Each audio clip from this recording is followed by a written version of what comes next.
Lug était un assassin caprin, mais Ilaul a été trahi et est mort comme un PNJ de l'épisode 1. Cependant, quand une déesse lui offre une nouvelle vie en échange de l'assassinat d'un dieu, il choisit de se réincarner et de former une équipe d'assassins malfaisants pour sa mission. Mais ils ne veulent que son flingue chargé.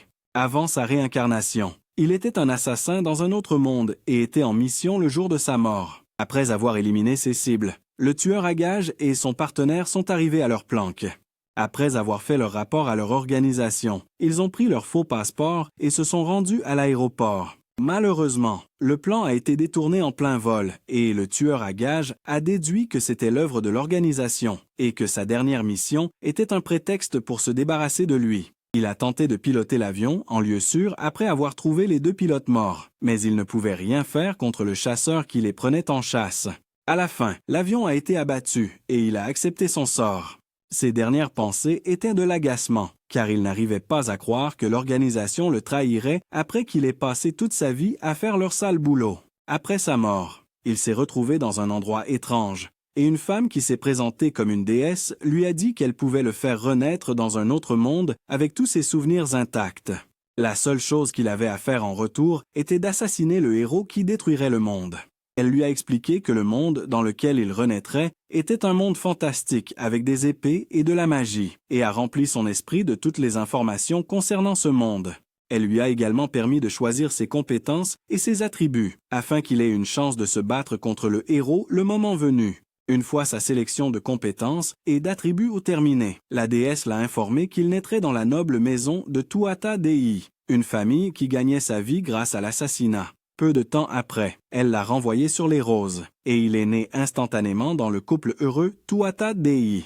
Après sa naissance, son père, Sian, lui donna le nom de Log et sa mère, Esri, demanda à son mari s'il l'élèverait à la manière des Tuatha Dei. Sian promit qu'il ne laisserait pas Lug mourir et lui assura qu'il deviendrait un assassin hors pair. Comme Killua, quelques années plus tard, Lug devint un jeune homme exceptionnel, doté de compétences rares pour son âge. Cependant, il n'avait pas encore utilisé la magie, car il avait encore besoin d'un mentor pour lui enseigner avant de pouvoir l'apprendre. Un jour, il partit à la chasse et, après avoir traqué sa proie, il l'abattit d'un seul tir en pleine tête qui rendrait Hawkeye jaloux. Après avoir mis sa prise en sécurité, Lug rentra chez lui et prépara un repas avec. Bien que sa mère veuille le faire à sa place, lorsque le repas fut prêt, la famille s'installa pour manger. Saen et Esri complimentèrent la cuisine de Lug, disant qu'elle était aussi bonne que celle d'un chef étoilé Michelin. Après le déjeuner, Lug est descendu dans la salle d'entraînement, et une fois arrivé, il lui a ordonné de se déshabiller.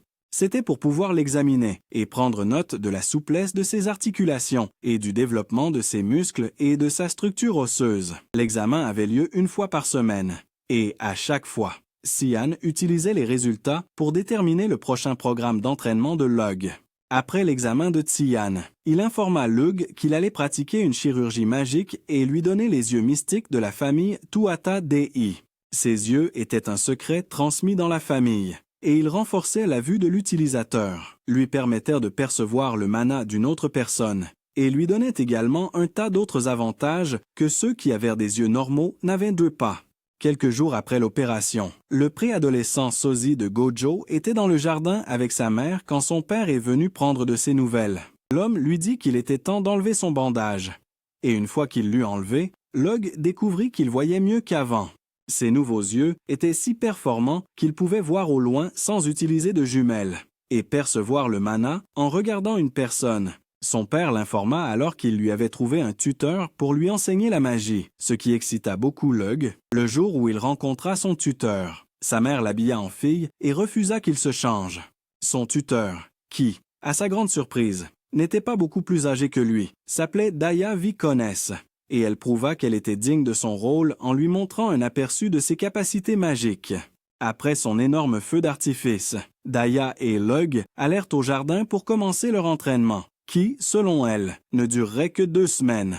La première chose que Daya fit fut de déterminer les capacités magiques de Lug en lui donnant une pierre de mana, utilisée pour stocker le mana, et en lui demandant d'y verser autant de son mana que possible. Lug fit ce qu'on lui disait, mais lorsque le mana commença à s'échapper de la pierre, Daya fut surprise et inquiète. surprise parce qu'elle n'avait pas réalisé qu'elle était en présence d'un protagoniste doté de capacités de triche, et inquiète parce que plus il versait de mana dans la pierre, plus elle devenait dangereuse. Quand la pierre se fissura, elle cria à Lug de la jeter aussi loin qu'il le pouvait. C'est ce qu'il a fait, et quelques secondes plus tard, ça a explosé. Les ondes de choc créées par l'explosion ont brisé toutes les fenêtres du manoir et ont presque détruit l'endroit. Sion et Aesir se sont immédiatement précipités dans le jardin pour voir si les enfants allaient bien. Et quand ils ont découvert que leur fils était responsable d'une explosion équivalente à celle d'une ogive nucléaire, ils l'ont félicité d'être un prodige. Le lendemain, pendant l'entraînement, Daya a vérifié les attributs de Lug et lui a appris à convertir les attributs de son mana pour qu'il puisse lancer des sorts. Quand ils ont eu terminé, elle lui a demandé d'infuser une pierre de téléportation avec du mana. Lug a fait ce qu'on lui disait. Et l'instant d'après, Lug a commencé à voir des lettres dans son esprit. Quand il a dit ça à Daya, elle lui a expliqué que ces lettres étaient un sort, selon elle, dans leur monde. Si une personne puisait du mana dans son attribut, elle recevait un sort comme une révélation divine. Elle disait que plus il les lançait, plus il recevrait de nouveaux sorts de Dieu, et que pour les lancer, il lui suffisait de prononcer l'incantation dans sa tête. Lug essaya, mais découvrit vite qu'il ne pouvait pas lire les lettres. Alors il le dit à Daya, et elle lui montra comment lancer un sort. Le sort qu'elle lança était pour créer du cuivre, et après l'avoir vu faire, Lug répéta les mots pour créer son cuivre. Malheureusement, sa prononciation était incorrecte. Alors il se retrouva avec une pierre de cuivre mal formée au lieu du type que Daya avait, réalisant son problème. Lug demanda à Daya de lui apprendre à prononcer correctement les mots, et elle accepta avec joie. Quelques jours plus tard, Lug montra à Daya que ses enseignements portaient leurs fruits en lui présentant une pierre de cuivre correctement formée. Daya était fière de sa réussite, mais Lug sentait qu'il pouvait faire plus et suggéra qu'elle transcrive un sort pour qu'il essaie de le lancer. Intriguée, elle accepta et, une fois terminé, Lug le lança, la laissant émerveillée et se demandant pourquoi personne n'avait jamais pensé à transcrire un sort auparavant. En lisant les sorts transcrits par Daya, il remarqua qu'ils étaient similaires et eut soudain une idée géniale. Il lui demanda de transcrire tous les sorts qu'elle connaissait et lui expliqua que s'ils étaient tous similaires, il suffirait d'en modifier certaines parties pour créer de nouveaux sorts. Quand elle eut fini, Lug prit les sorts et les étudia. Après quoi, il expliqua à Daya comment écrire un sort pour créer de l'or avant de lui demander de le lancer. Étonnamment, lorsqu'elle essaya, elle se sentit soudain prise de vertige et tomba au sol, ce qui leur fit penser qu'ils avaient fait une erreur avec le sort. Cependant, lorsque Lug essaya le sort, il fonctionna parfaitement, et c'est alors qu'il réalisa que ceux qui n'avaient pas cette compétence ne pouvaient pas utiliser les sorts qu'ils avaient écrits eux-mêmes. Il réécrivit donc le sort et lui demanda de l'essayer à nouveau. Daya était sceptique, mais Lug la convainquit de servir de cobaye une fois de plus pour le bien de leur recherche.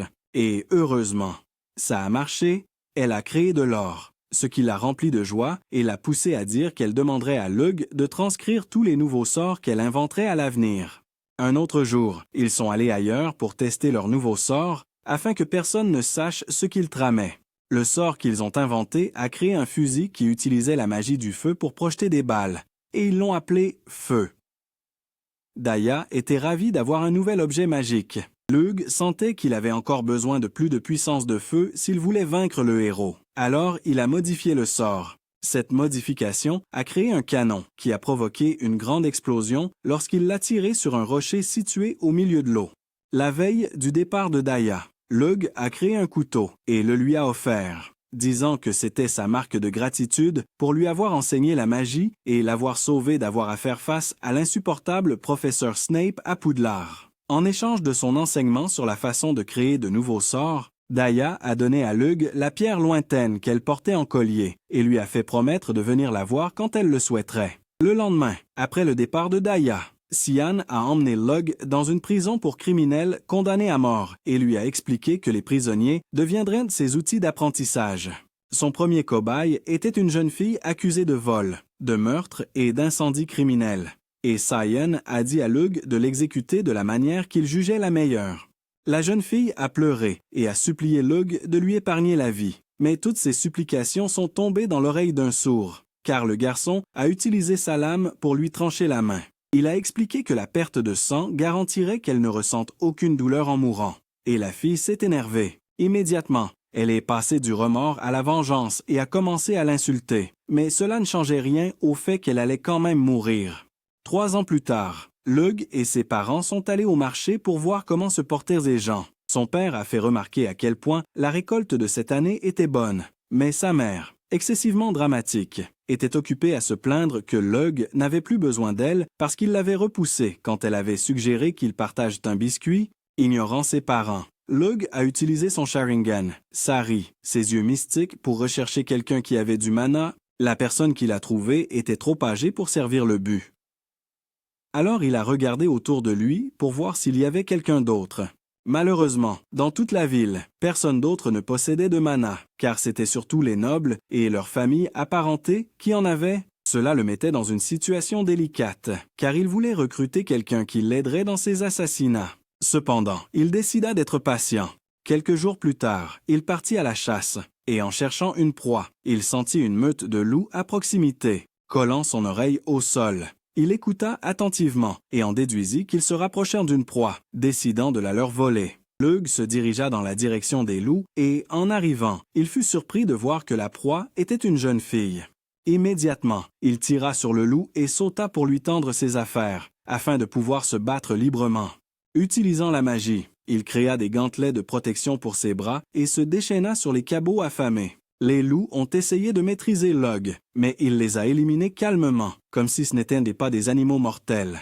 Après que le dernier loup soit tombé mort à ses pieds, Lug s'est tourné vers la boucle d'or mal nourrie et lui a demandé pourquoi elle était au fin fond de la forêt. La jeune fille a expliqué faiblement qu'elle avait été chassée par sa famille et abandonnée à son sort parce qu'il y avait trop de bouches à nourrir à la maison.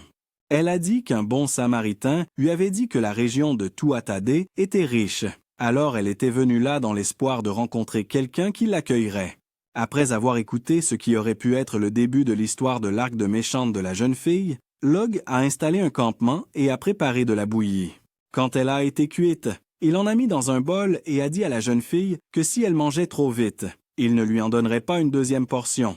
La jeune fille l'a remercié pour la nourriture, et pendant qu'elle mangeait, il est allé drainer le sang des loups qu'il avait suspendus. Quand il est revenu, la jeune fille avait fini la nourriture, alors il lui a donné un autre bol et l'a bien observé. Son apparence confirmait ce qu'il avait entendu dire le seigneur de sa région était un vieil avare qui imposait des taxes exorbitantes à ses citoyens déjà pauvres. Et il espérait mettre la jeune fille à l'aise. Il révéla qu'il était le fils du seigneur de la région de Tuatha-Dé, ce qui rendit la jeune fille heureuse. Elle lui dit que Dieu lui avait révélé en rêve qu'elle ferait une rencontre fatale, et elle était sûre que sa rencontre avec Lug était cette rencontre. En entendant cela, Lug supposa que la déesse avait envoyé la jeune fille sur son chemin, alors il lui demanda si elle voulait venir vivre avec lui. Il lui promit que si elle acceptait, elle n'aurait plus à s'inquiéter de rien, comme il prendrait soin de tous ses besoins. La jeune fille était sceptique, mais Lug réussit à la convaincre d'accepter en lui disant qu'il avait besoin d'elle. N'ayant jamais été nécessaire ou désiré auparavant, la jeune fille accepta joyeusement sa proposition. La situation s'est rapidement transformée en une situation à la Eren et Mikasa. Mais contrairement à Eren, Lug n'offrait pas un toit à la blonde par gentillesse, et il l'a prouvé par la suite. Il lui a demandé si elle le trouvait quelqu'un de bien, et elle a répondu oui, mais il l'a assuré du contraire en révélant qu'il avait tué des gens. La jeune fille était choquée par cette révélation, mais il ne lui a pas laissé le temps de s'en remettre, car il lui a dit qu'il allait continuer. Cependant, après avoir réfléchi un moment, la jeune fille lui a dit que malgré ce qu'il avait fait et ce qu'il ferait encore, elle ne pensait pas qu'il était une mauvaise personne. Lug l'a remercié de croire en lui, mais a ajouté que si elle venait vivre avec lui, elle devrait l'aider à accomplir son sale boulot. Il a précisé que si elle ne pouvait pas le faire, alors l'offre ne tenait plus. Mais la jeune fille lui a répondu que cela ne la dérangeait pas de se salir les mains, car cela signifiait qu'il avait besoin d'elle.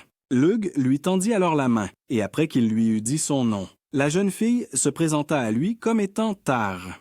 Il était très content de lui d'avoir réussi à recruter la jeune fille, car, dès l'instant où il l'avait vue, il avait su qu'elle avait du mana. Tout ce qu'il avait fait à partir de ce moment-là était un plan soigneusement élaboré pour la manipuler et en faire un outil qu'il utiliserait pour mener à bien la mission que lui avait confiée la déesse.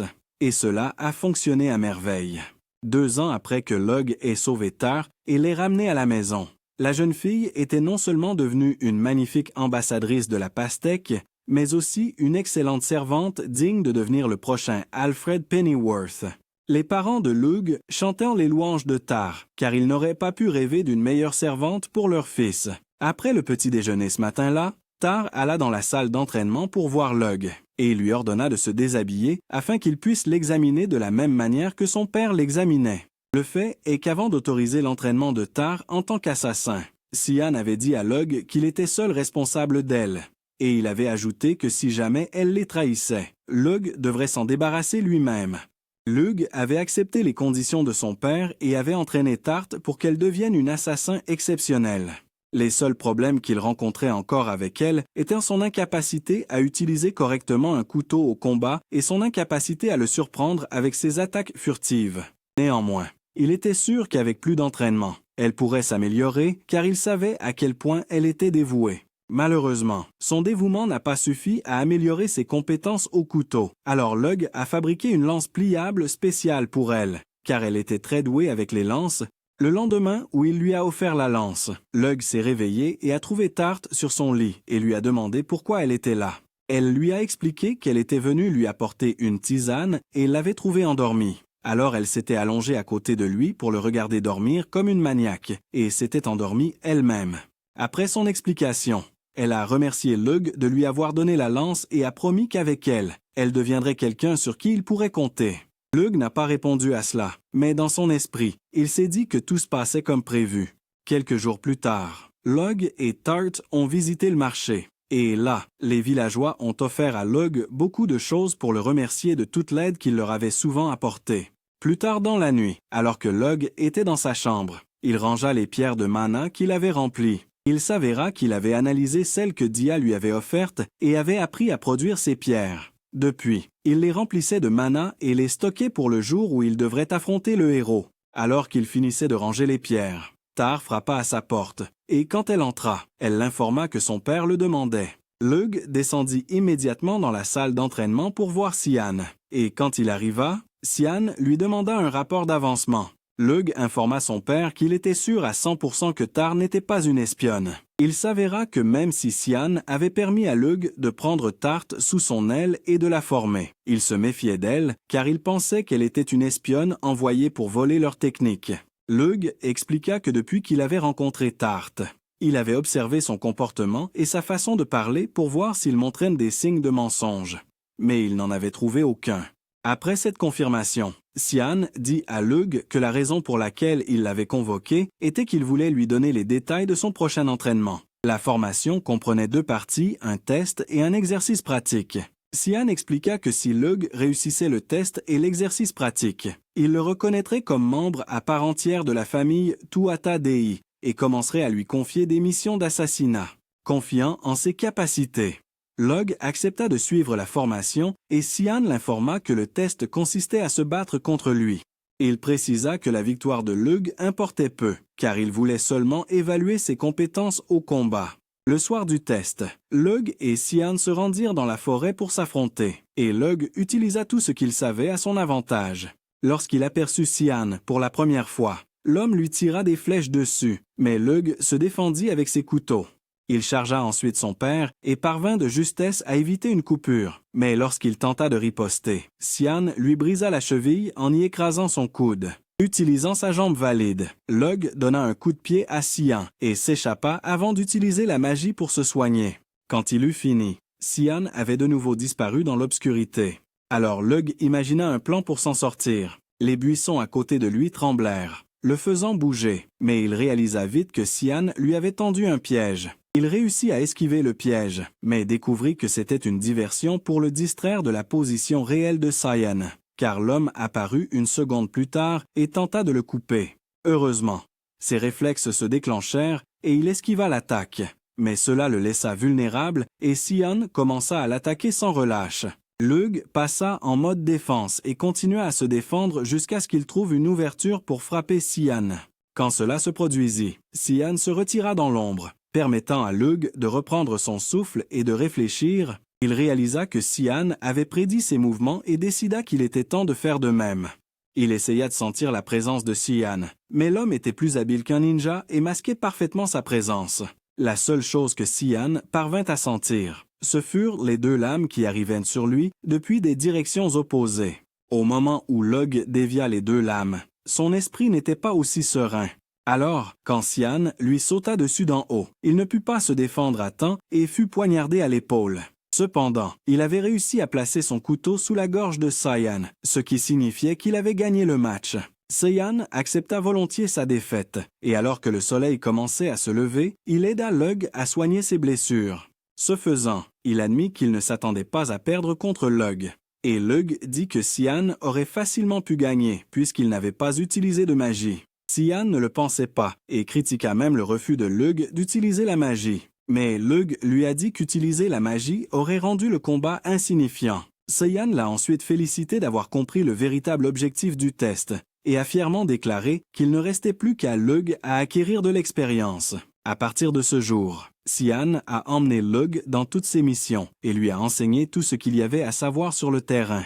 Un soir, alors qu'ils rentraient chez eux, après avoir rendu visite à un patient, Sian a informé Lug que la dernière partie de sa formation consistait à se faire passer pour un marchand.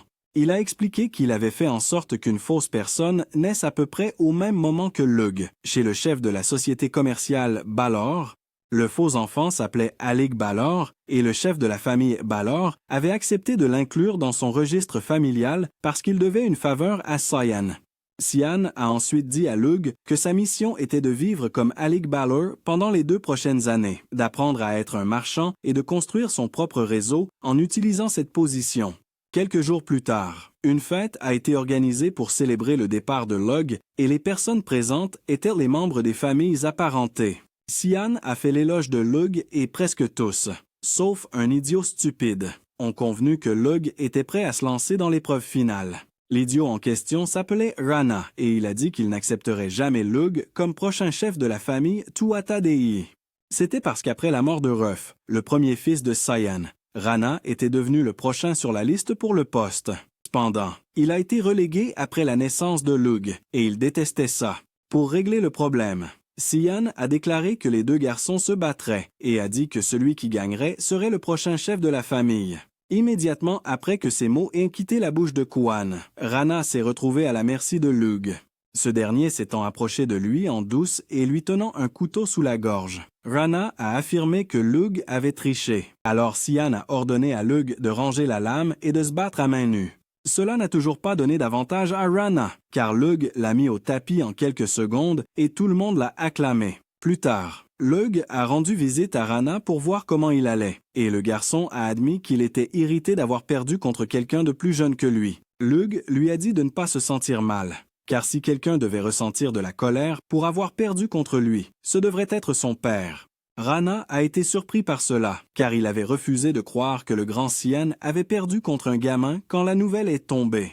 Lug lui a assuré que ce n'était pas un mensonge et a promis à Rana qu'il le traiterait équitablement lorsqu'il reprendrait l'entreprise familiale s'il acceptait de devenir l'un de ses laquais. Sa raison était que Rana était un bon chevalier et qu'il avait besoin de personnes aussi compétentes que lui autour de lui. Ne voyant rien de mal à cela, Rana a accepté de devenir le subordonné de Lug. Et en retour, Lug lui a offert une épée faite du même matériau que le couteau qu'il avait donné à Dia il y a des années. Le lendemain, Lug et Tart quittèrent la région de Tuatha Dei pour la ville de Miltio, où il devait commencer sa nouvelle vie sous le nom d'Elig Balor. 2 ans avant que Lug et Tar ne s'installent à Miltio, il y avait un groupe d'enfants des rues qui gagnaient leur vie en faisant visiter la ville aux touristes. Le cerveau derrière toute leur opération était une fille nommée Maha, qui était toujours la première à aborder les clients potentiels. Un après-midi, une averse soudaine interrompit leur visite pour la journée. Alors les filles restèrent sous leur abri de fortune et comptèrent leurs gains. Pendant qu'elles faisaient cela et discutaient, des hommes sont soudainement apparus et ont essayé de les attraper. Utilisant sa magie, Maha a mis l'un des hommes à terre, donnant à ses amis une ouverture pour échapper à leurs poursuivants. Malheureusement, même si les filles ont couru aussi vite qu'elles le pouvaient, les hommes ont quand même attrapé Maha et 2 autres.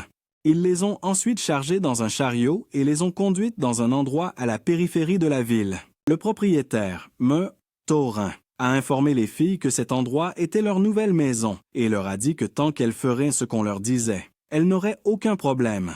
Noah a protesté, disant qu'elle ne voulait pas vivre dans un orphelinat, mais Lloyd, l'homme qui les avait amenés là, lui a donné un coup de poing au visage. L'espèce de Shrek mal dessiné leur a ensuite dit que si elles osaient le défier à nouveau, elles subiraient des conséquences plus graves qu'un petit coup de poing.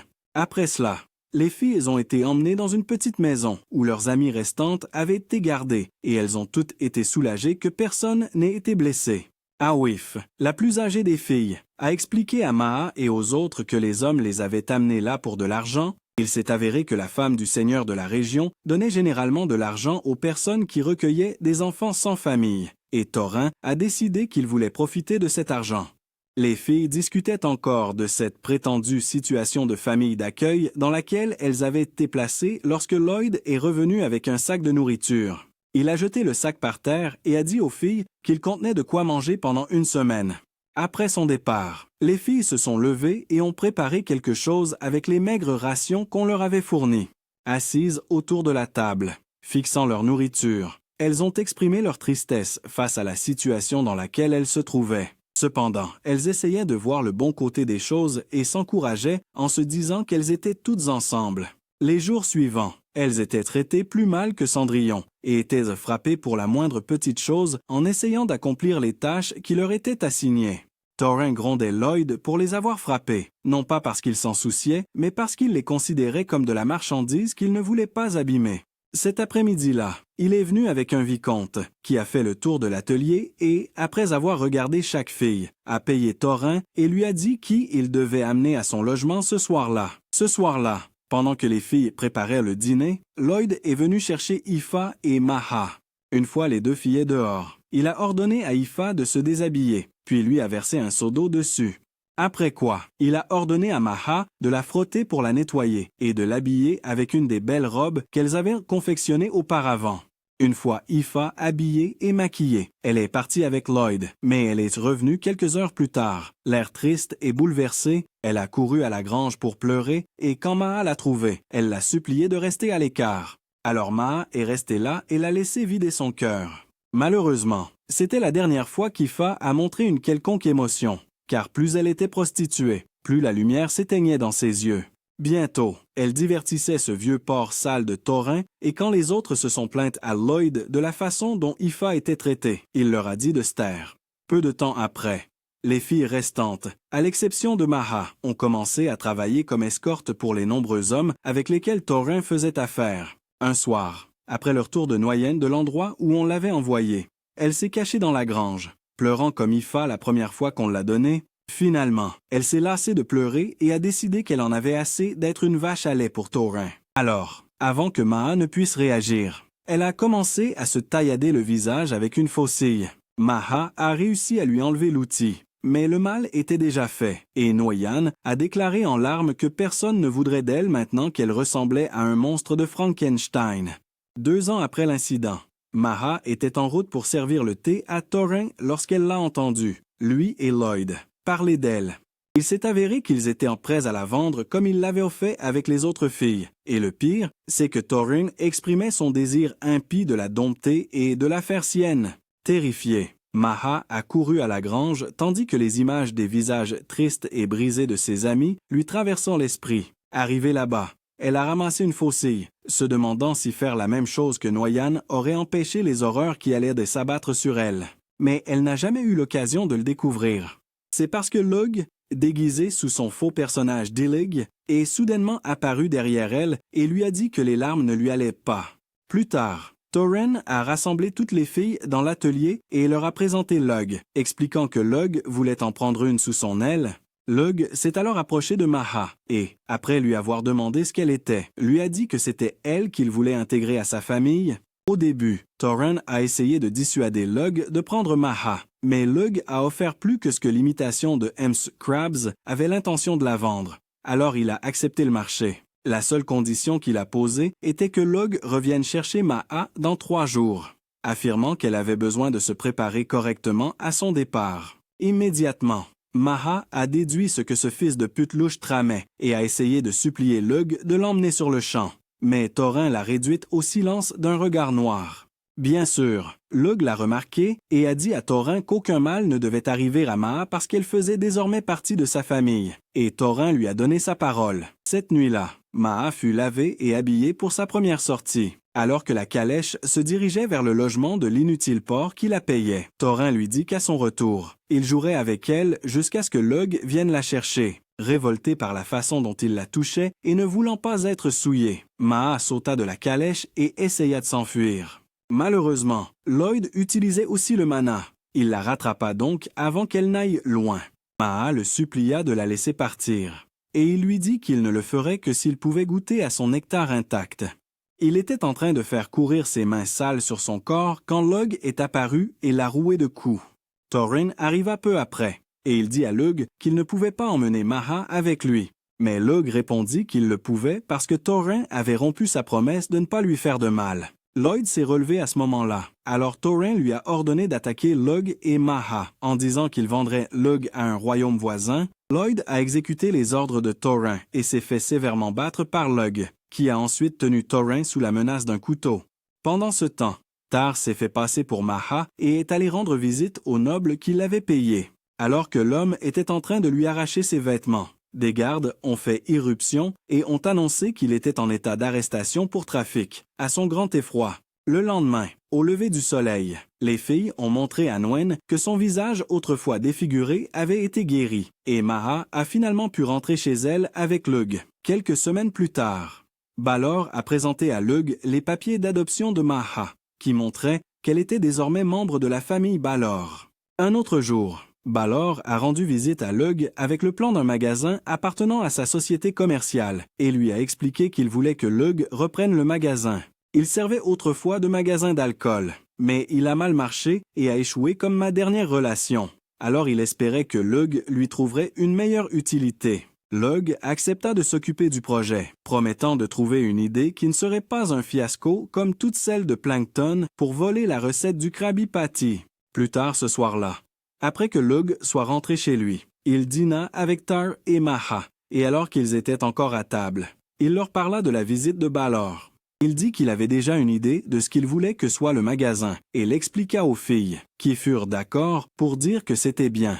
Son plan était simple, créer un produit qui attirerait l'attention du public, principalement la population féminine noble, car elles aimaient les commérages, puis construire un réseau d'information qui servirait ses objectifs d'assassinat. Il dit qu'il voulait vendre des cosmétiques et des bonbons, mais Maa souligna que ces articles étaient moins courants à Miltou et qu'il serait difficile de percer sur le marché avec. Lug se contenta de sourire et l'assura qu'il avait le bon produit, qui propulserait leur magasin au sommet de la chaîne alimentaire des cosmétiques. Quelque temps plus tard, Lug invita M et Madame Balor à une réunion pour discuter du nouveau produit qu'il avait l'intention de vendre au magasin. Balor était impatient de voir le produit, mais sa femme était un peu grincheuse et méchante envers Lug parce qu'elle croyait vraiment qu'il était le fils illégitime de son mari et le détestait pour ça. Lug ignora ses remarques sarcastiques et passa directement à la présentation de son nouveau produit, qui se trouvait être une crème hydratante, car les crèmes hydratantes et les lotions n'existaient pas encore dans ce monde. Lug était sûr que ce serait un succès sur le marché. Il expliqua comment la crème hydratante fonctionnait et demanda à la femme de Balor de l'utiliser pour prouver que c'était bien ce qu'il prétendait. Elle était sceptique, mais après l'avoir essayé et avoir constaté que c'était bien comme Lug l'avait dit, elle cessa d'être ouvertement impolie avec lui. Cependant, elle fit clairement comprendre qu'elle le détestait toujours plus que les gens ne détestaient Gabi pour ce qu'elle avait fait à Sacha. Balor lui demanda alors si elle pouvait parler de la crème hydratante à ses amis et la femme les assura qu'elle le ferait. Elle alla même jusqu'à dire qu'elle déclarerait publiquement Lug comme son fils si cela signifiait qu'elle obtiendrait plus de crème hydratante. En entendant cela, Balor dit à Lug qu'il concentrerait les ressources de l'entreprise sur la production de masse des crèmes hydratantes et lui demanda d'embaucher plus de personnel. Lug lui proposa de ralentir, expliquant que s'ils embauchaient plus d'ouvriers que nécessaire, tout le processus de production serait compromis, car ils pourraient vendre la formule à leurs concurrents. Voyant la sagesse des paroles de Lug, Balor demanda combien de temps il faudrait pour mettre en place correctement la production de masse. Et Lug répondit qu'il faudrait environ 1 mois. Le seul problème qu'il rencontrerait concernait le médicament secret des Tuatha Dei, nécessaire à la production de la crème hydratante. Il présenta ensuite à Balor les dépenses estimées, et lorsque l'homme commença à exprimer ses doutes à ce sujet, Lug le convainquit qu'ils étaient sur la bonne voie. Finalement, Balor approuva les coûts de produit comme les coûts de production, et Lug partit avec Turt pour commencer les préparatifs. En chemin, ils discutèrent de la façon dont cet accord stimulerait l'économie de la région des Tuatha Dei, et Lug révéla qu'il n'enseignerait pas à la société Barler comment fabriquer l'ingrédient secret, afin qu'ils continuent à le considérer comme un atout précieux. Exactement 6 mois plus tard, le magasin de cosmétiques de Lug Orna était le plus visité de la ville, avec des femmes entrant et sortant sans cesse pour acheter les crèmes hydratantes. Maha et ses amis étaient responsables du magasin, et elle le gérait comme une machine bien huilée. Lug et Tart étaient assis à un café voisin, observant la boutique, et Lug admit qu'il ne s'attendait pas à ce qu'elle se développe autant en si peu de temps. Tart dit que le succès de la boutique était connu même en dehors du royaume, et qu'il recevait des commandes de princesses et de nobles d'autres royaumes. Cela rendit Lug fier de lui, et il se vanta, de manière à peine subtile, d'être désormais un homme célèbre. Tart dit ensuite à Lug qu'il était un homme bon d'avoir embauché les amis de Maha pour travailler à la boutique, mais il répondit qu'il n'y était pour rien. C'est Maha qui a eu l'idée d'embaucher les filles, mais Tart pensait toujours que s'il n'avait pas été bon, il aurait rejeté l'idée. Comme ton coup de cœur t'a rejeté, la conversation s'est ensuite orientée vers leurs concurrents, qui envoyaient leurs espions dans les usines Barler pour apprendre à fabriquer les ingrédients secrets. D'après les rapports, ils ont corrompu les employés pour qu'ils partagent ce qu'ils savaient, mais ils n'ont toujours pas pu obtenir les informations qu'ils recherchaient. Cette nuit-là, alors que Lug était couché, il sentit quelqu'un s'introduire sur sa propriété, mais n'essaya pas de l'intercepter. Il laissa Tart et Maha gérer la situation, et après que les filles eurent attrapé l'intrus, elles l'emmenèrent au sous-sol. Lorsque Lug alla voir plus tard, il vit que les filles avaient déshabillé l'homme et l'avaient attaché à une chaise. Il les félicita d'avoir mis en pratique ce qu'il leur avait enseigné, et se recula pour observer pendant qu'elles torturaient et interrogeaient l'homme. Quelques jours plus tard, Lug laissa Maha et Tart seuls à la maison parce qu'ils partaient rendre visite à Daya, comme ils le faisaient chaque année depuis leur rencontre.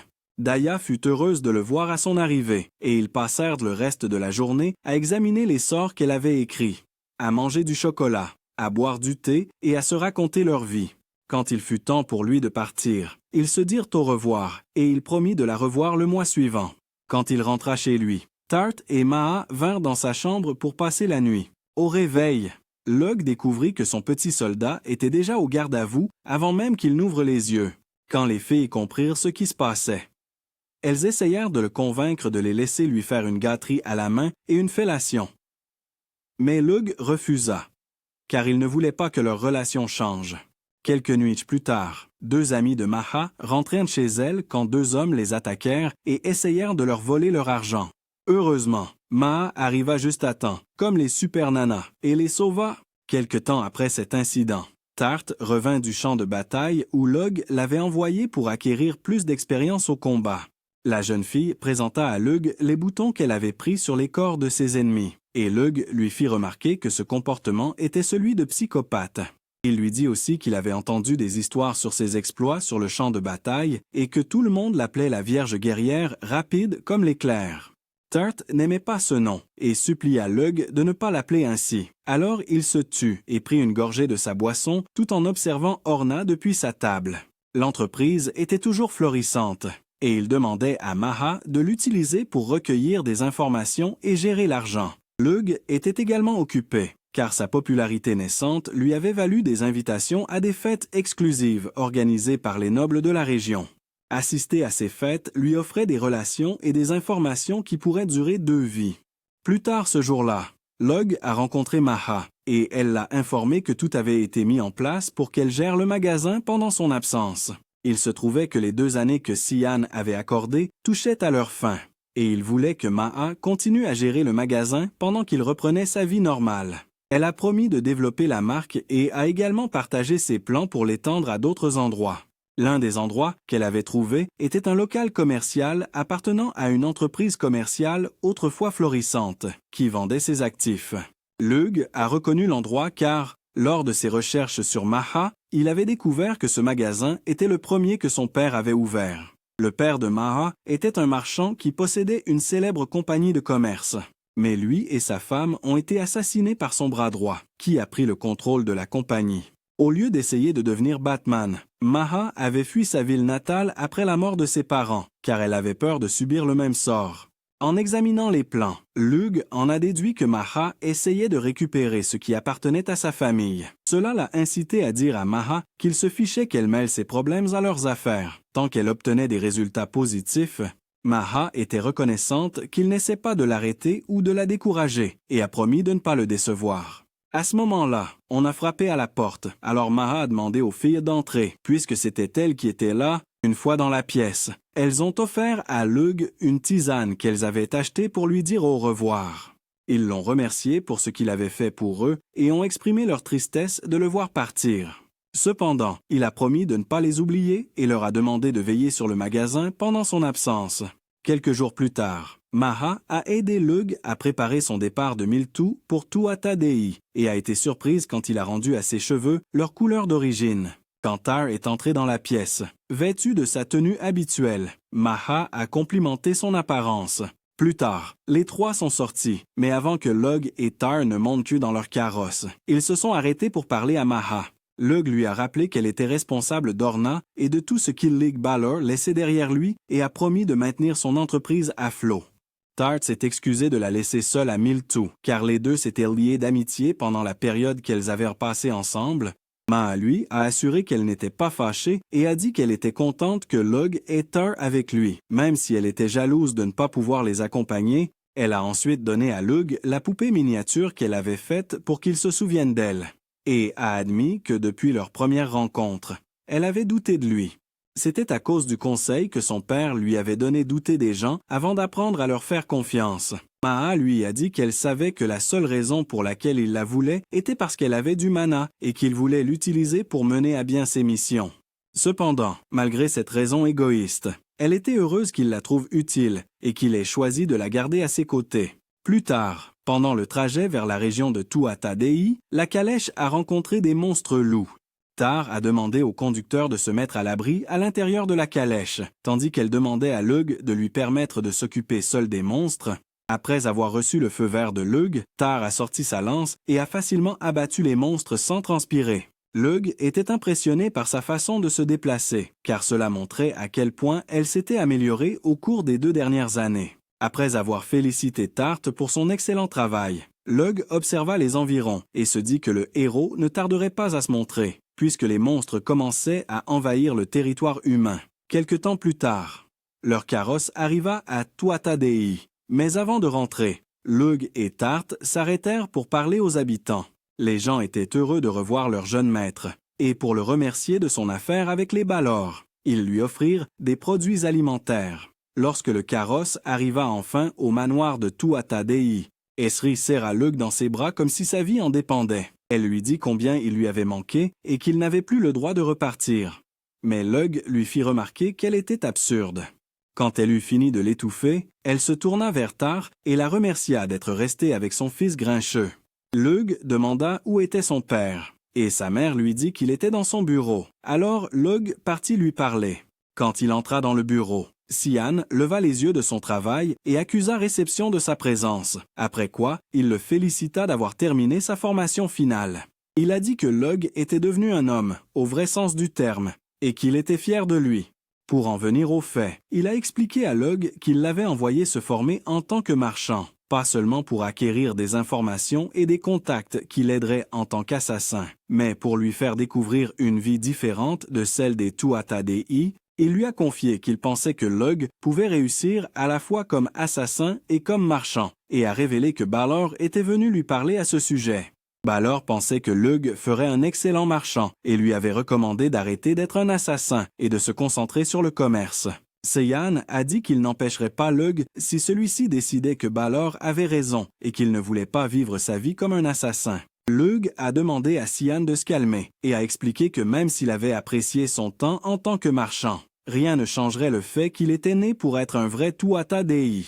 Sian lui a demandé s'il était sûr de sa décision, Et Lug a juré que oui. Il a dit que vivre comme Hilig Balor était agréable et idyllique, mais que choisir cette vie signifiait qu'il ne pourrait pas épouser Dia, qui était l'amour de sa vie, car elle était une noble et Hilig n'en était pas un. Sian a ri après avoir entendu ça, mais a félicité Lug pour son bon goût et lui a dit qu'il était libre de vivre à la manière des Tuatha Dei. Une fois cette question réglée, Sian a confié à Lug sa première mission et lui a donné les détails nécessaires. Sa cible était un noble, qui se prenait pour le prochain Pablo Escobar parce qu'il vendait des secrets militaires au royaume voisin en échange de drogue. Sian a dit à Lug qu'il était libre de gérer la mission comme il l'entendait, promettant de ne pas interférer après avoir quitté le bureau de son père. Lug est retourné dans sa chambre et a informé Tart de leur mission. La cible était le comte Asba Vencor. Et Lug a dit qu'il ferait d'abord quelques recherches de son côté pour voir si l'homme méritait vraiment d'être éliminé. Il a écrit un message codé, prenant des dispositions pour infiltrer la maison du comte et a fait livrer le message à Maha par pigeon voyageur. Le lendemain, Esri a montré à Lug les photos de 3 filles et lui a demandé de choisir celle qui lui plaisait le plus. Quand il a demandé pourquoi, elle a répondu que la fille qu'il choisirait serait sa future épouse. Alors Lug lui a dit qu'il n'était pas intéressé par un mariage arrangé. Sa mère n'a pas apprécié et a commencé à se plaindre de son âge et de son désir de voir ses petits-enfants au plus vite. Tar s'est retenu de parler pendant qu'elle disait toutes ces absurdités. Mais Lug a remarqué à quel point elle se débattait pour ne rien dire d'inapproprié. Alors il lui a donné la permission de s'exprimer. Reconnaissante de cette opportunité, Tart a dit à Esri, de la manière la plus polie possible, qu'elle était pire que les mères fouineuses de Bridgerton. Elle lui a aussi dit que Lug était bien trop jeune pour envisager le mariage, mais Esri a rétorqué que tant qu'il pouvait bander, il était assez âgé pour se marier. Soudain, une idée lui est venue et elle a suggéré que Tart devienne la mère porteuse de Lug, puisqu'elle avait Mana et qu'elle venait sans bagage. Contrairement à la plupart des nobles, pris au dépourvu par les paroles de la femme, Tart a commencé à se sentir gênée. Cependant, elle n'a pas rejeté l'idée. Heureusement, Lug a pris la parole et a dit à sa mère d'arrêter de dire des bêtises. Mais la femme a rétorqué que ce n'était pas le cas. Elle a dit que Lug était déraisonnable et méchant avec elle, puis a essayé de le manipuler pour qu'il envisage son idée en se montrant dramatique et en pleurant. Bien sûr, ses actions n'ont pas affecté le garçon insensible, et il s'est dit qu'il devait passer à la vitesse supérieure s'il voulait remettre sa mère à sa place. La nuit venue, Lug et Tart se sont déguisés et ont quitté la maison pour faire de la reconnaissance sur le comte et la région qu'il gouvernait, car Lug voulait connaître chaque détail sur cet homme. Lug et Tart sont arrivés dans la région du comte le matin grâce à leur super vitesse. En se promenant, ils ont remarqué de nombreux soldats blessés, et selon Lug, ces hommes étaient dans cet état parce qu'ils avaient été forcés à une bataille qu'ils ne pouvaient pas gagner. C'est parce que l'ennemi connaissait déjà leur stratégie de bataille, le comte leur ayant vendu les secrets militaires, s'éloignant de la zone principale. Ils empruntèrent une route plus tranquille et tombèrent sur une jeune fille qui vendait de la confiture. La jeune fille leur demanda d'en acheter, alors Tart prit un des pots et le tendit à Lug, qui goûta le contenu. L'instant d'après, il arracha le panier à la jeune fille et le jeta au sol, brisant tous les pots. Déconcertée, la jeune fille essaya de sauver sa marchandise, au moment où 3 voyous de rue arrivèrent et tentèrent d'intimider Lug et Tart. Comme prévu, le duo dynamique se débarrassa rapidement des hommes, les mettant KO instantanément. Après quoi, Tart demanda si c'était eux qui étaient chargés de distribuer la drogue. Lug lui dit que ces hommes n'étaient que de la petite frappe, et ajouta que tant qu'ils ne perturberaient pas la chaîne de commandement et d'approvisionnement, ils seraient toujours là. Il s'est alors approché de la jeune fille et lui a demandé si elle savait ce qu'il y avait dans les confitures qu'elle vendait. Elle a seulement répondu que sa mère en avait besoin et a refusé d'en dire plus. Lug et Tart l'ont ensuite accompagnée chez elle et ont vu sa mère, une toxicomane, perdre son sang-froid quand la jeune fille lui a dit qu'elle n'avait pas la drogue. Et il semblait qu'elle allait la frapper. Lug est intervenu et a maîtrisé la femme, la clouant au sol. La jeune fille a essayé d'intervenir, mais Tart l'a retenue et l'a forcée à regarder Lug appuyé sur un point de pression particulier dans son dos, l'assommant. Immédiatement, la jeune fille s'est précipitée vers sa mère, et alors qu'elle la berçait dans ses bras, Lug a expliqué à Tart qu'il avait fait en sorte que le corps de la femme n'ait plus besoin de drogue. Cependant, son talent ne pouvait rien faire contre la dépendance psychologique qu'elle avait déjà à la drogue. Après en avoir assez vu, ils sont retournés à Tuatha-Dei juste au moment où le lot de cosmétiques d'Orna était déchargé. Dans le chargement, Maha avait caché un message, et après l'avoir lu, Lug confirma que le comte dirigeait bien un réseau de trafic de drogue. Il décida d'en finir. Quelques jours plus tard, Lug et Maha se rendirent chez le comte pour rendre visite à sa femme, utilisant le tout nouveau produit d'Orna comme laissez-passer. Après avoir essayé le produit, la femme posa la question à $1 million pourquoi les avait-ils choisis. Lug expliqua que c'était parce qu'il voulait profiter de la popularité de son mari. La femme, qui ne se doutait de rien, reconnut que son mari se portait bien ces derniers temps et que le succès l'avait rendu populaire auprès de ses pairs. À ce moment précis, l'homme dont on parlait entra et, après avoir parlé à sa femme, il tourna son attention vers Lug et Maha. Lug se présenta comme Illig Balor et réussit à flatter l'homme, ne lui laissant aucune raison de soupçonner sa présence chez lui.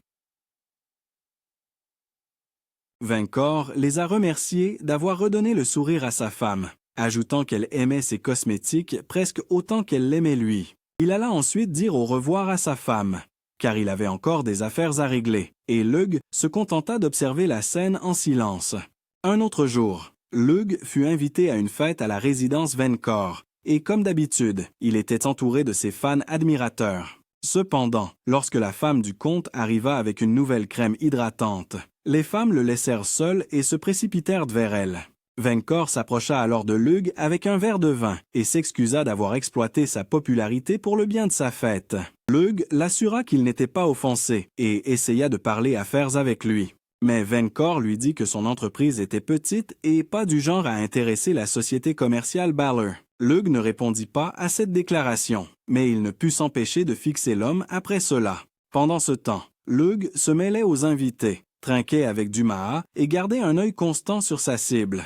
Plus tard dans la nuit, une fois la fête terminée, Lug et Tart retournèrent dans la région de Venkor pour mener à bien leur mission, grâce aux informations que la femme du comte lui avait involontairement données sur l'habitude de son mari de boire sur la terrasse avant de se coucher. Lug savait où trouver sa cible. Comme il restait à bonne distance, Lug utilisa ses yeux mystiques pour se concentrer sur Venkor, et dès que l'homme fut à portée, il tira, l'abattant instantanément. Quelques semaines plus tard, Lug et Tar revinrent d'un voyage d'entraînement sur une île déserte et furent accueillis par Maha. Sur le chemin du retour, elle leur annonça qu'elle avait de bonnes et de mauvaises nouvelles, et commença par les bonnes. Elle informa Lug qu'elle avait trouvé le trésor divin qu'il lui avait demandé de rechercher. Tar demanda ce qu'était un trésor divin. Lug expliquait donc que c'était un outil doté de capacités incroyables, surpassant tout ce qu'un humain pouvait créer. Ils existaient depuis l'Antiquité et étaient indestructibles, quoi qu'il arrive. En parcourant le rapport détaillé que Maha lui avait remis, elle expliqua que le trésor divin qu'elle avait trouvé était la lance magique Jibalg. Elle appartenait à un homme nommé Satanta Magnus, aussi connu sous le nom de Chien de Carne, et elle était en pourparlers avec lui pour lui acheter l'arme. La rumeur disait que Satanta était le héros, mais cela restait à confirmer, et elle ne voulait pas s'attarder sur des spéculations. Maha assura Lug qu'elle parviendrait à un accord avec Satanta et qu'elle lui achèterait la lance. Elle lui annonça ensuite la mauvaise nouvelle, une guerre civile avait éclaté dans le royaume de Dia, et sa famille avait rejoint l'armée du royaume. Lug et Tart furent choqués par cette révélation, mais ce n'était que la partie émergée de l'iceberg, car Maha n'avait pas fini d'annoncer les mauvaises nouvelles. Elle les a informés que les forces rebelles avaient un homme de leur côté, qui donnait du fil à retordre aux soldats. Et cet homme n'était autre que Satanta Manus. Le lendemain, Loverboy s'est pointé chez Dia à l'improviste, ce qui l'a amené à le taquiner en lui disant qu'il lui manquait. Elle l'a ensuite invité à entrer, et alors qu'elle leur servait du thé, elle lui a demandé s'il lui avait apporté des chocolats. Lug a répondu que non. Alors elle lui a demandé d'en apporter la prochaine fois qu'il viendrait lui rendre visite. Mais il n'a pas répondu. Son comportement l'a déconcerté. Alors il a posé des questions sur la guerre. Et si c'était vrai que la situation était tendue dans le royaume, Dia a ri et a dit que malgré ce qu'il avait entendu, les choses étaient relativement calmes dans sa région. Toujours pas convaincu, Lug lui a demandé si sa famille n'était pas impliquée dans la guerre, et elle lui a dit de ne pas s'inquiéter pour eux, car ils étaient une famille de puissants sorciers. Lug a refusé d'abandonner le sujet et lui a dit que les nouvelles qu'il avait reçues disaient que des nobles avaient insulté la famille royale et déclenché une rébellion. Dia a félicité Lug pour avoir autant d'informations sur un royaume dont il n'était pas originaire et a dit en plaisantant que si le royaume de Swaijal avait ses propres assassins aristocratiques, il n'y aurait pas eu de guerre, ignorant ses plaisanteries. Lug a dit à Dia qu'il pouvait organiser un passage sûr pour elle et sa famille hors du royaume. En utilisant sa position d'Illig Balor, cette proposition a agacé Dia et elle a dit à Lug qu'elle ne voulait pas de son aide, car rien au monde ne la ferait abandonner son peuple en temps de besoin. L'instant d'après, cependant, elle a changé d'avis et a dit qu'il n'y avait pas lieu de s'inquiéter de choses sur lesquelles elle n'avait aucun contrôle. Avant que Lug ne puisse comprendre ce qu'elle venait de dire, elle lui a dit qu'elle voulait sortir et lui a demandé de l'accompagner. Lug a essayé de la dissuader de sortir, disant que ce n'était pas le moment pour ça, mais Dia l'a ignoré et lui a fait choisir une robe pour elle. Avant de quitter la maison, elle a changé sa couleur de cheveux pour ne pas être reconnue et s'est promenée joyeusement en ville en tenant la main de Lug. Ils ne se sont arrêtés de marcher que parce que Lug voulait savoir ce que Dia aimerait déjeuner. Il énumérait les meilleurs plats de tous les restaurants qu'il pouvait visiter quand son attention a été attirée par un marchand qui passait avec son cheval. Dia, lui, a demandé s'il y avait un problème. Et il a répondu que l'homme était un ancien soldat, expliquant qu'il avait un sixième sens pour les soldats. Autrement dit, il savait quand il y avait des soldats autour ou à proximité, et il pouvait dire d'emblée que la ville était pleine de guerriers expérimentés. Dia a expliqué que la conscription avait amené beaucoup de personnes ayant une expérience militaire dans la ville afin qu'elles puissent aider en cas d'urgence. Alors qu'il continuait à marcher, Dia a repéré un magasin qui proposait un jeu de tir. Alors elle a supplié Lug d'y entrer avec elle. À l'intérieur du magasin, elle lui a demandé de gagner un ours en peluche pour elle, mais a refusé de le laisser utiliser sa magie parce qu'elle considérait cela comme de la triche, réalisant que même s'il n'utilisait pas la magie, elle aurait quand même l'impression qu'il trichait. Lug a décidé d'expliquer à Dia ce qu'elle devait faire à la place. Le premier tir n'a pas fait mouche. Alors il lui a demandé de se détendre et de retenter sa chance, ce qu'elle a fait, mais sans succès. C'est le troisième tir qui a touché l'ours, et Dia était plus que ravie d'elle-même. Après avoir quitté le magasin, Dia a dit à Lug qu'elle voulait des lasagnes. Alors ils sont allés dans un endroit qui en servait pendant que Dia et Lug déjeunaient. Dia a fait remarquer qu'elle préférait la cuisine de Lug à tout le reste. Il lui a alors promis de cuisiner pour elle la prochaine fois qu'elle viendrait à Tuatha Dei, et pour une raison inconnue, son sourire a été remplacé par un regard triste. Lug l'a remarqué, alors il lui a demandé quel était le problème, et elle l'a assuré qu'il n'y en avait pas avant de lui dire qu'il devait tenir sa promesse. Sur le chemin du retour, ils ont rencontré un petit garçon qui semblait perdu. Alors Lug a fait parler le garçon en utilisant l'ours en peluche de Dia comme marionnette. Le garçon leur a dit qu'il avait été séparé de sa mère plus tôt. Alors Dia a utilisé sa magie pour localiser la femme grâce à sa voix. Une fois qu'ils l'ont localisée, ils lui ont amené l'enfant. Et après le départ de la famille réunie, Dia a emmené Lug à une source chaude. Lug hésitait à prendre un bain avec Dia quand il a réalisé qu'ils étaient seuls, mais elle a refusé de le laisser s'en tirer et l'a entraîné avec elle. Ils ont passé un moment dans l'eau, d'abord à jouer, puis à flotter pendant que Dia parlait de son amour pour sa ville. Elle a dit qu'elle attendait le retour de son père du champ de bataille, et à cause de cela, elle ne pouvait pas partir avec lui même si c'était pour sa sécurité. Lug a accepté de respecter ses souhaits, mais a dit qu'il ferait quand même les préparatifs au cas où elle déciderait de changer d'avis. À ce moment-là, quelque chose a changé, et les deux ont cessé d'essayer de rester à flot, et ont coulé dans l'eau où ils se sont embrassés et étreints. Plus tard, Dia a fait ses adieux à Lug et lui a dit qu'à cause de la situation, ils ne pourraient pas se voir pendant un certain temps. Elle a promis de lui faire savoir quand ils pourraient se revoir, et il lui a dit qu'il attendrait. Avant de partir, il lui a dit qu'il avait hâte de tenir sa promesse de lui préparer à nouveau un repas, et Dia a répondu qu'elle était impatiente. Tandis qu'il s'éloignait, elle gardait le sourire aux lèvres. Mais dès qu'elle a su qu'il était parti, elle a laissé tomber son masque et a ordonné à ses hommes de baisser leur garde. Il s'est avéré que les habitants de la ville étaient en réalité des soldats se faisant passer pour des civils. Et comme Lug n'était plus là, il n'avait honte plus à faire semblant. Quelque temps plus tard, Lug était allongé dans un champ, regardant le collier lointain que Dia lui avait donné, quand Tar est arrivé en courant. Elle l'a informé qu'il y avait un problème, et ils se sont tous les deux précipités vers la résidence des Tuatha Dei. À leur arrivée, ils ont rencontré ses parents soignant un homme blessé, et Sian a dit à Lug que l'homme leur avait confié une mission. Sian a dit qu'il voulait que Lug mène à bien cette mission, et Lug l'a accepté. Cependant, lorsqu'il a appris que sa cible était Dia, il a été choqué. Il s'est avéré qu'après la défaite du royaume face aux rebelles, le père de Dia en avait assumé l'entière responsabilité. Il a renoncé à la plupart de ses terres et de sa richesse. Cependant, ceux qui étaient au pouvoir n'étaient pas satisfaits et avaient maintenant jeté leur dévolu sur Dia. Pour éviter des effusions de sang et des combats inutiles, le père de Dia a accepté de la marier de force à la personne qu'il choisirait, et Dia en était consciente. Lorsque le moment est venu de livrer Dia, les soldats de son père ont refusé de laisser faire. Ils ont attaqué l'envoyé venu chercher Dia et se sont barricadés avec les Viacons à l'intérieur du château. Il se trouve que les soldats n'étaient non pas les seuls à ne pas vouloir que Dia soit livré comme un morceau de viande, car les citoyens ont également formé une armée de volontaires pour les aider à se battre.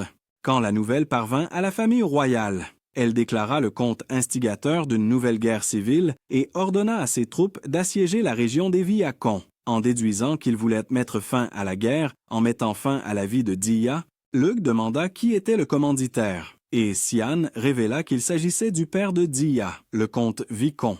Il expliqua que l'homme blessé gisant sur le sol était l'un des soldats de Vicon et qu'il avait risqué sa vie pour venir délivrer le message. Cependant, la requête de Vicon n'était pas vraiment une demande d'assassinat, car il voulait seulement qu'il simule la mort de Dia et l'emmène loin du royaume de Swoijil. Vicon avait réalisé que même s'il gagnait la bataille, le royaume continuerait d'envoyer des renforts jusqu'à leur chute. Autrement dit, qu'il ne se reposerait pas avant cela. Les Viacons étaient rayés de la surface de la terre, et le comte voulait assurer la sécurité de sa fille à tout prix. Lug demanda à Sian pourquoi il avait accepté ce travail alors que leur loyauté allait à leur royaume, et Sian répondit que c'était parce qu'il avait une dette envers le comte. Il dit que si Lug refusait d'accepter le travail, il y irait lui-même. Cependant, il ne pouvait pas garantir qu'il arriverait à temps. Lug a longuement réfléchi à ce qu'il voulait dire, et après avoir pesé le pour et le contre, il a décidé d'accepter la mission. Même si cela impliquait de mettre son royaume en danger, Sian l'a félicité d'avoir transgressé ses principes pour sauver la personne qu'il aimait, et a dit qu'il n'avait transgressé ses principes qu'une seule fois dans sa vie. Lug fut surpris par les paroles de son père, car il avait toujours connu Sian comme un homme de principe. Sian révéla que la seule fois où il avait transgressé ses principes, c'était lorsqu'il s'était battu pour sa femme, qui faisait partie de la famille Vicon. En d'autres termes, Lug était sur le point de faire la même chose que son père avait faite il y a des années. Un peu plus tard, Lug se prépara à partir pour la région de Vicon, mais il avait l'intention d'y aller seul car il ne voulait pas que Tart épuise son mana en essayant de le suivre. Cependant, Tar refusa de le laisser partir seul et dit qu'elle lui prêterait sa magie afin qu'il puisse conserver la sienne. Perplexe, il lui demanda si elle comptait le porter sur la moitié du chemin. Elle lui expliqua alors qu'elle utiliserait son sort de vent pour le tirer avec elle. Lug comprit ce qu'elle voulait dire, et après qu'elle eut créé une barrière, ils se mirent à courir. En utilisant la barrière, Tarch bloquait l'air et réduisait la résistance au vent de Lug. De cette façon, il n'avait pas à dépenser trop d'énergie.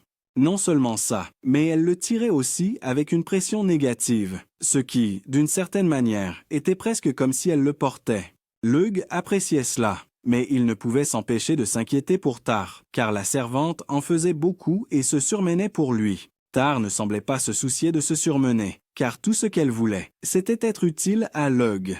Le fait est qu'elle avait toujours su, depuis le début, que Lug ne l'avait recueilli qu'à cause de ses pouvoirs. Tout comme Maa, elle savait pertinemment qu'il la manipulait pour qu'elle reste avec lui. Cependant, il restait celui qui lui avait sauvé la vie, et quelles que soient ses intentions, il lui avait offert une seconde chance. C'est pourquoi elle n'hésitait jamais à faire ce qu'il voulait, ni même à faire ce qu'il ne lui demandait pas. Alors qu'il continuait à courir, il s'est mis à pleuvoir abondamment. Alors Lug a dit à Tar de s'arrêter et de conserver son énergie, mais elle a refusé et a continué. Tar n'a pas arrêté de courir une seule seconde, et même lorsqu'elle atteignait ses limites, elle a continué à forcer jusqu'à ce que son corps lâche et que sa barrière se brise, la repoussant en arrière. Heureusement, Lug l'a rattrapée avant qu'elle ne se blesse gravement et l'a remercié de l'avoir emmenée aussi loin. Tar lui a demandé de promettre que quoi qu'il arrive, il rentrerait chez lui avec Dia, et Lug lui a assuré qu'il le ferait. Il est ensuite parti en courant vers la région de Vicon, et dès qu'il a été hors de vue, Tar a fondu en larmes. C'était parce que, malgré tout, elle était amoureuse de lui, et ça lui faisait mal de voir qu'il n'avait Dieu que pour Dia. Quelques heures plus tard, Lug arriva dans la région de Vicone et prit le temps d'observer la situation. Il remarqua que l'armée du royaume comptait environ 1500 hommes, tandis que l'armée de Vicone n'en avait qu'environ 200. Ils avaient également plus de magiciens que l'armée de Vicone, mais pour une raison inconnue. Ils n'avaient pas essayé de percer les défenses de la ville, préférant égaliser les chances. Lug se déplaça vers une autre position et sortit son fusil. Il commença alors à éliminer les magiciens un par un, plongeant les soldats dans une frénésie de confusion. Il s'avéra que Dia les attaquait depuis le château avec son arme à feu. Alors l'arrivée d'un autre tireur par derrière les a complètement désorientés. Pour les déstabiliser encore plus, Lug commença à tirer des pierres lointaines remplies de mana au milieu d'eux, qui explosaient dès qu'elles atteignaient leur cible. Profitant du désarroi de leur ennemi, l'armée de Vicone chargea et une bataille générale commença entre eux. Pendant que les combats faisaient rage, Lug a tenté de se faufiler discrètement dans le château quand il a aperçu le corps d'un soldat mort et a soudainement eu une idée. Grâce à ses yeux mystiques, il a repéré le chemin idéal pour se rendre dans la pièce où se trouvait Dia. Une fois arrivé, il a déverrouillé la porte et Dia s'est précipité dans ses bras en le voyant.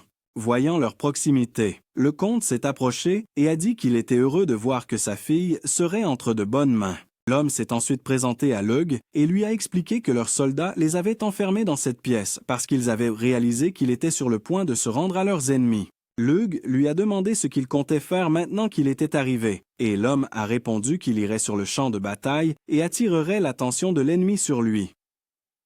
Puisqu'il était leur cible, une fois qu'il serait sûr que ses alliés étaient loin, il trouverait un moyen de s'échapper et de se faire discret, tout en planifiant une contre-attaque pour rendre le royaume à ses dirigeants légitimes. Approuvant son plan, Lug a dit qu'il mettrait le feu à la pièce et ferait croire à tout le monde que Dia en avait assez de la situation et s'était donné la mort. Il a ensuite apporté le corps du soldat tombé au combat qu'il voulait utiliser comme leurre pour prouver que Dia était vraiment morte, ce qui a incité le comte à le féliciter pour sa vivacité d'esprit. Lug a demandé à Dia d'ouvrir la fenêtre donnant sur le champ de bataille et de crier à plein poumon qu'elle ne deviendrait la possession de personne. Même si cela lui faisait mal de voir des gens souffrir à cause d'elle, Dia a ouvert la fenêtre comme demandé. Mais alors qu'elle se tenait là, Lug a soudainement ressenti un sentiment de danger et s'est inquiété. C'était la même sensation qu'il avait eue lorsque l'organisation l'avait trahi dans sa vie antérieure. Alors, se fiant à son instinct, il a utilisé ses yeux mystiques pour scruter le champ de bataille. Et voilà que la raison du danger qu'il ressentait s'est révélée sous la forme de Satanta Magnus, le soi-disant héros. Et il avait la lance magique G-Ball. Quand Lug a réalisé qu'il avait l'intention de l'utiliser, sa tension artérielle a grimpé à des niveaux dangereux. Satanta a lancé l'arme et, alors qu'elle volait vers Dia, elle a éliminé tous ceux qui se trouvaient sur son chemin. Heureusement, Lug a jeté quelque chose pour la ralentir et a plaqué Dia au sol avant que la lance ne frappe la pièce.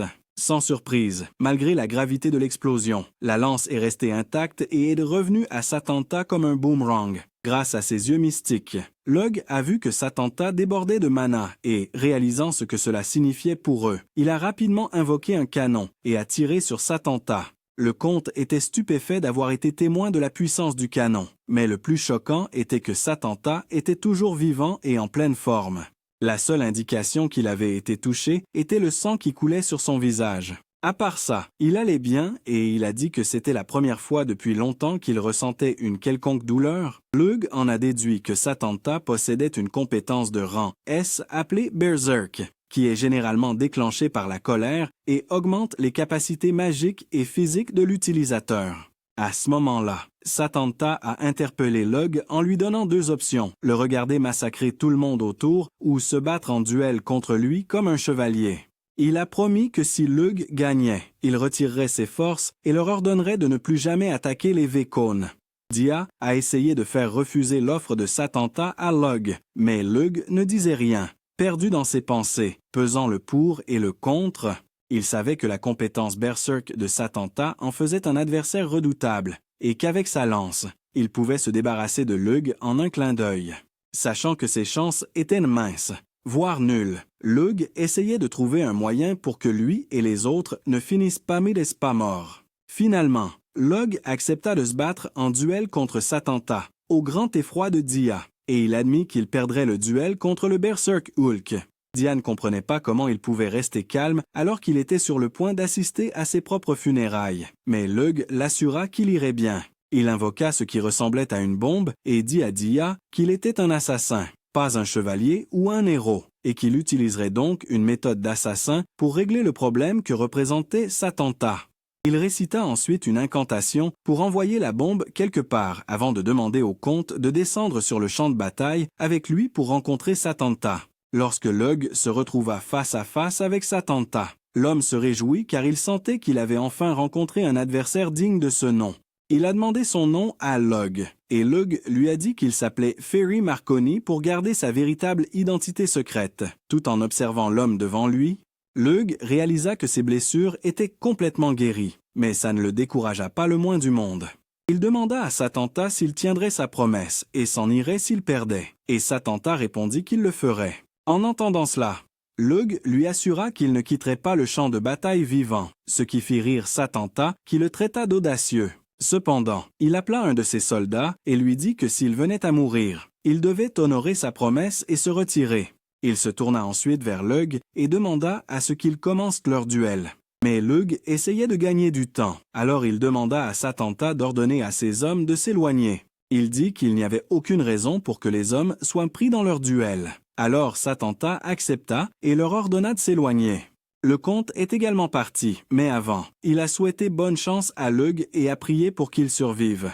Maintenant, seul avec Satanta, Lug sortit une pièce et lui dit qu'il commencerait à se battre dès qu'elle toucherait le sol. Satanta accepta, alors Lug lança la pièce en l'air et ils se préparèrent tous les deux à attaquer. Cependant, Satanta n'en eut jamais l'occasion car, au moment où la pièce toucha le sol, la bombe que Lug avait préparée plus tôt le frappa de plein fouet. Lug avait eu l'idée d'une arme de guerre de son ancien monde, et après l'avoir créée et modifiée avec de la magie, il l'avait déclenchée et attendait qu'elle revienne sur la planète pendant tout le temps qu'il avait passé à temporiser. La force de l'explosion projeta Lug dans les airs, mais il utilisa sa magie pour en réduire l'impact, de sorte que lorsqu'il frappa un mur brisé, il ne fut pas grièvement blessé. Il était fier d'avoir éliminé Satanta et embrassa les ténèbres quand elles vinrent. Il se réveilla plus tard en entendant Dia l'appeler, et quand elle vit qu'il était encore en vie, elle le serra dans ses bras. Elle l'a remercié d'avoir sauvé tout le monde, mais s'est demandé pourquoi il avait risqué sa vie pour eux, alors que cette affaire ne concernait ni sa famille ni son royaume. Lug a expliqué qu'il l'avait fait pour tenir la promesse qu'il lui avait faite de venir à son secours quand elle aurait le plus besoin de lui, et ça l'a rendue heureuse. Regardant autour de lui, Lug n'a vu personne du camp ennemi. Alors il a souligné que s'il n'y avait pas de témoins, il ne pourrait pas simuler sa mort. Dia était d'accord avec lui, mais pour une raison quelconque, elle ne semblait pas s'en soucier, et Lug non plus, car il l'a soudainement embrassée sans prévenir.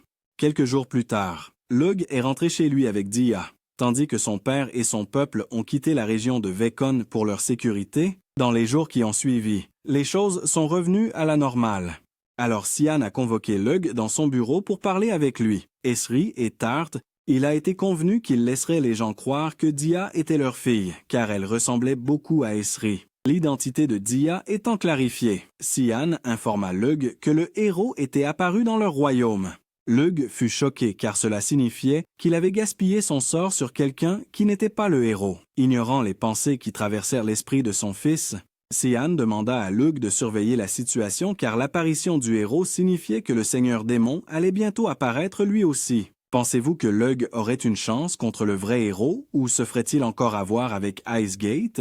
C'est tout pour la vidéo d'aujourd'hui. Si vous êtes arrivé jusqu'ici et que vous avez aimé, commentez. Intrigue. À la prochaine vidéo.